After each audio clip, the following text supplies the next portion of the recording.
Hello, everybody. Zach Couples, physical therapist here, and I got a different one for you today, folks. I'm going to talk about my struggles that I've had with disordered eating.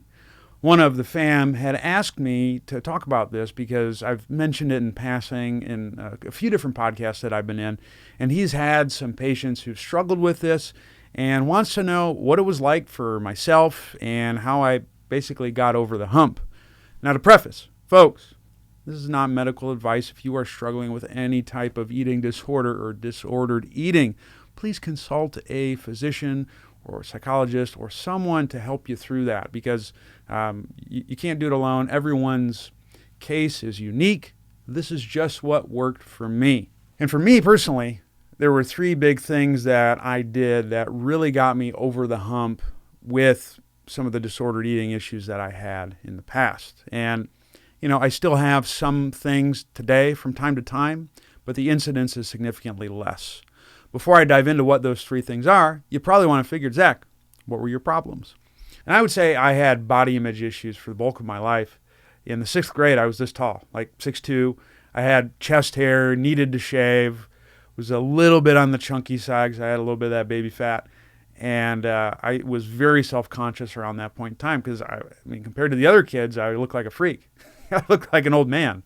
And that was really difficult for me. So I would always be hiding my chest hair, wanting to shave. And I remember I was not like the best eater at that point in time, but I remember in the 7th grade, I stopped drinking pop for some reason. I don't know why. And I lost like 20 pounds, and I was looking pretty good. I'm like, oh, wow, this stuff kind of works. And over time, that just morphed into more and more restrictive eating because I still wasn't very happy with how I looked. Even though I had lost a bunch of weight, I was dealing with like some gut issues. So I had a lot of bloating at that point in time. So I always had like a little bit of a gut.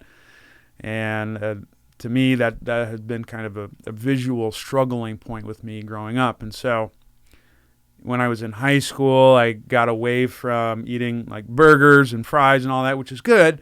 Started eating what I thought was healthy, which was like yogurt, chicken, various grains, kind of like your food pyramid sort of diet. And I, stayed in average body composition throughout high school.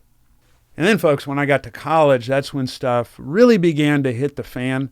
I was an avid cross-country and track runner, and I ran at Augustana Division III college, and I was not very good, and I struggle not being good at things. For me to be at the level that I wanted to be, performance-wise, I tried to do everything in my power to be a better runner. And so aside from really bumping up my mileage, lifting weights, I started eating the paleo diet, and I was super militant with the paleo diet, like meats, vegetables, fruits, no grains, no dairy, no legumes. I was dating a girl at the time, and her parents would cook me paleo food when we would go to her house or their house. It was that severe where I just would not waver. And I remember one time I went home and my grandmother was making me hash browns, and she used butter as opposed to olive oil, and I freaked out. Because, that's not part of the rules. I need to follow these rules in order to perform at the level I want and really get the body that I want. And by being that militant, I actually got decently muscular for someone who is an endurance runner. I wouldn't say I was skinny fat, but I was like the endurance runner build. So like I said, I'm like 170 pounds right now. I think I was 157 at the time. Not much muscle, but you can see my abs and stuff like that. So I thought that was healthy, and this is what I needed to do in order to be a successful runner. And I didn't drink, really was on the straight and narrow. It was during this time that I began reading and researching a bit more on nutrition. And I somehow came across the low-carb diet. I switched from paleo to low-carb because I thought, oh, dang, this is definitely better. Not a wise move if you're going to be doing distance running, because what ended up happening is instead of being relatively shredded for a distance runner, I ended up getting really bloated, had more gut issues, and ran significantly worse compared to my sophomore year, which was my pinnacle. most improved runner at Augustana. What you going to do about it? Be terrible the following year. That's what you're going to do about it. And I remember when I made that switch, and because I was so militant and wouldn't waver for so long, that's when I started struggling with a bit of binge eating. So I would be super restricted, but stay within the confines of the diet. But I would eat like an entire bag of almonds, or an entire jar of peanut butter, or an entire bag of grapes, just because I felt like I needed something to offset that restrictiveness. And then I would inevitably beat myself up over imbibing in that food, even though the food was healthy. And from there, that's when it started spiraling into a lot more negative self-talk, being really hard on myself, and just overall not being a very pleasant person, at least internally. Externally, you probably wouldn't have noticed any difference. And we're going to talk about that because I think that was a big shift for me in terms of getting over the hump with some of the disordered eating that I had. Once I finished my running career, I decided I wanted to get big and muscular. So I still kind of kept within the low-carb diet, but I just ate a lot more. Like I was reading T Nation, they said you put olive oil on the low-carb pizza and stuff like that. And it was also during this time that I really started yo-yo dieting. So I remember I did some various cutting diets to where I would like maybe get up to 190 and then down to 170. I remember on one of my clinicals, I was like the most I ever weighed, which was like 207 pounds, because I was trying to get massive. And then I would cut down to I got down to low 180s, high 170s, somewhere around there. But I would shift my weight from 160 up to the 200. And I think I did that probably 2 or 3 times during PT school. And the cuts would inevitably end with me binging on a variety of foods, and that's why I gained a lot more weight. But a lot changed in 2017. And that's the year that I had gotten fired from the NBA, which if you want to learn about that, you can check it out here. But I gotten fired, and I am one of those people that if something bad happens, as I talk about in that video, I'm going to just completely flip the switch and use that negative energy to something positive. And so that's when I started blogging again. And it's also when I went really ham on trying to get shredded. Because I'm like, you know what? I'm going to get a six-pack. I'd never had really a six-pack in my life. This is the time.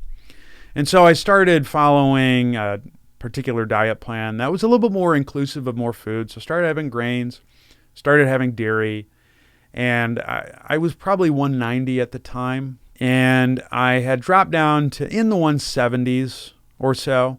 Pretty good. I think I dropped 15 pounds pretty quick. But it wasn't enough. I still didn't have abs. I still wasn't looking to what I thought was the standard of how I should look, which in the fitness industry is tough because I think, especially I would say during that time, I struggled with a lot of more external validation. So you look at these other people in the industry and you're like, crap, I look nothing like that. What am I doing in here? You almost feel like a fraud in a way. So I really tried to lean out even further.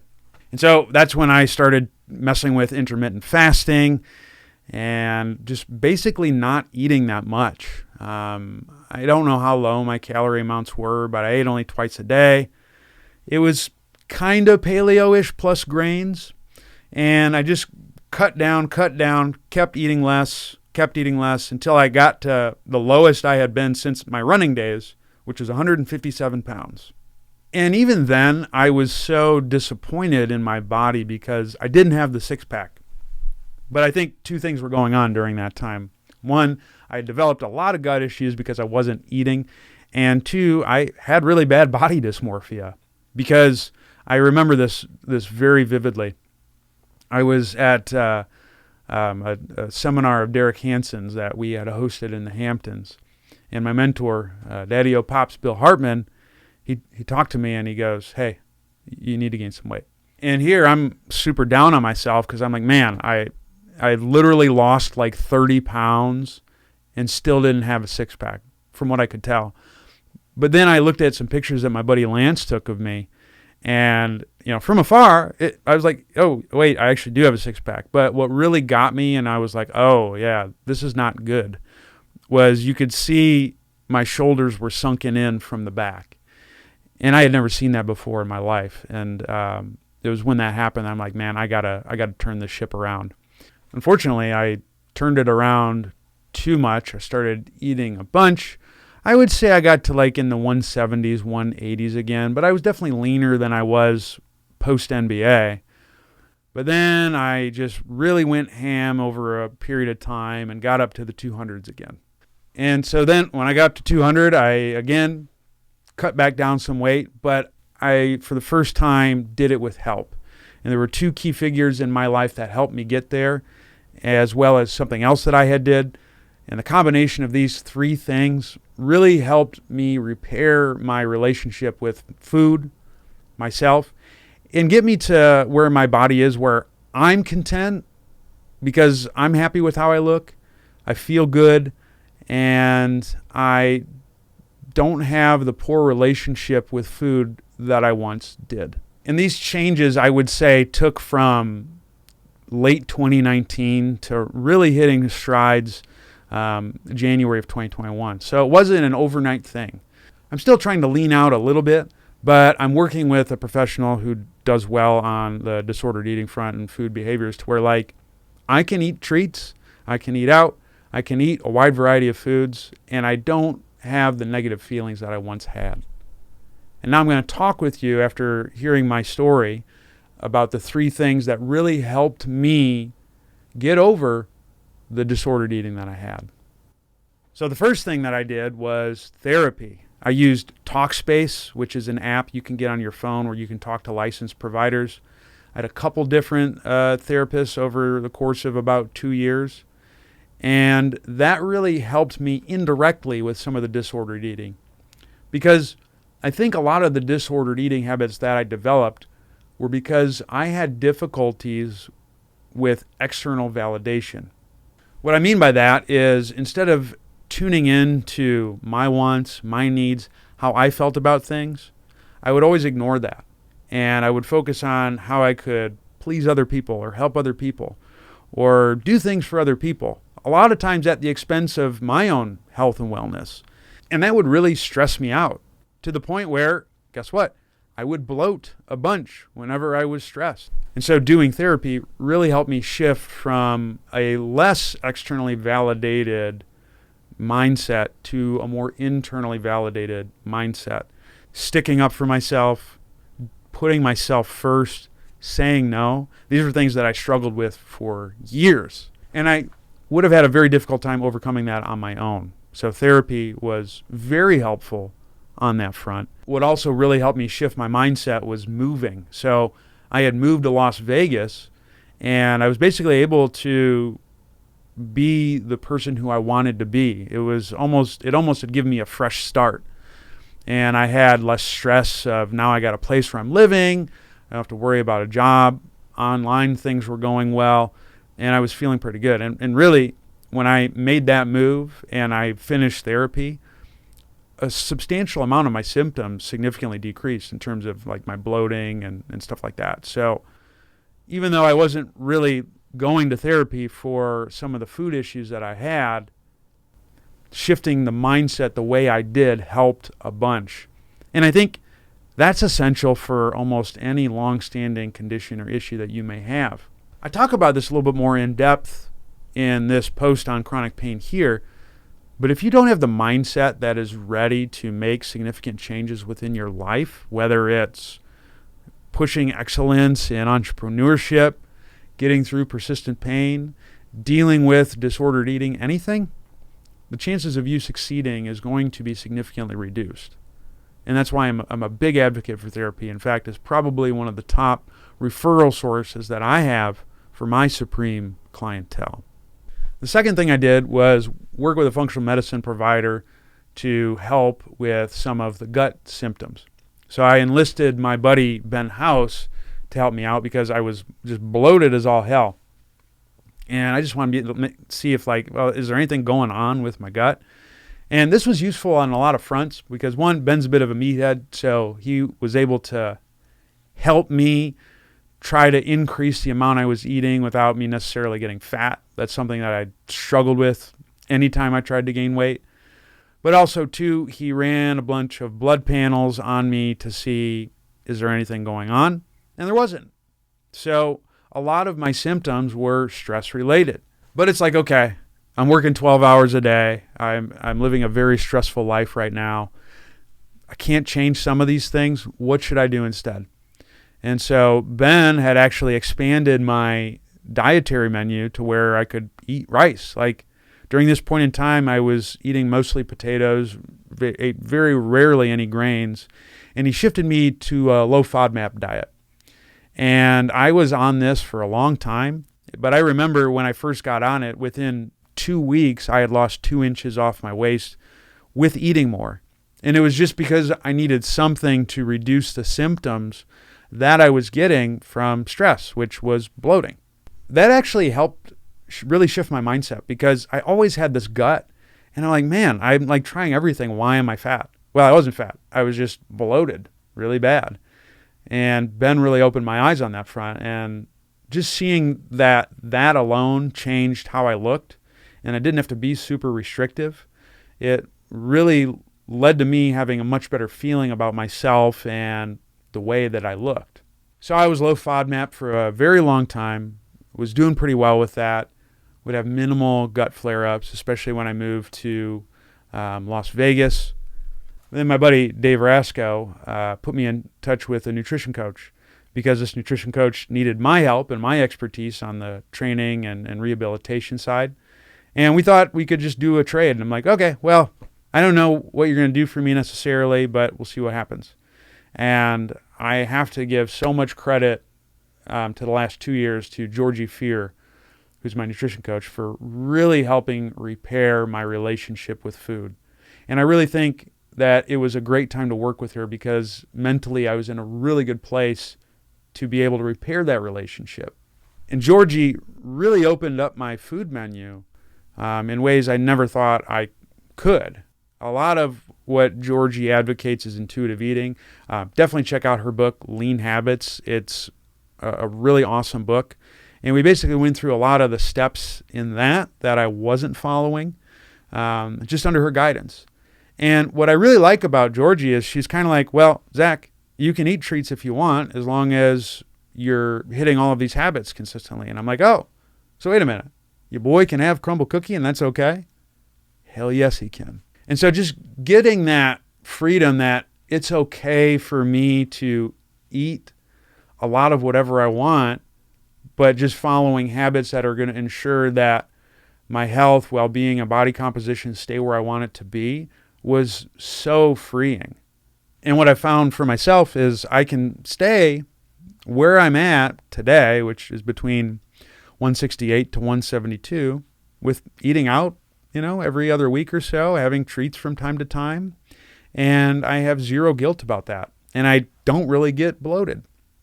So we really found a sweet spot just by focusing on eating whole foods, but most importantly, paying attention to my hunger and satiety cues, because I think that's something that I never really did well up to this point, which if we go back to my struggles of focusing more on external validation versus in tuning to how I feel, it kind of makes sense that that would be a huge lever for me, because me paying attention to how I feel when I eat is no different than me paying attention to how I feel when I interact with someone in a certain way, or someone tells me something, or someone behaves in a certain way around me that maybe I don't like, or they ask me something that I'm not willing to do.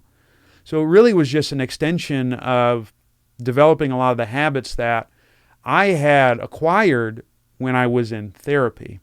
And so I'm forever grateful for Georgie for really freeing up my relationship with food to be able to have a much wider food menu to choose from with minimal to no guilt.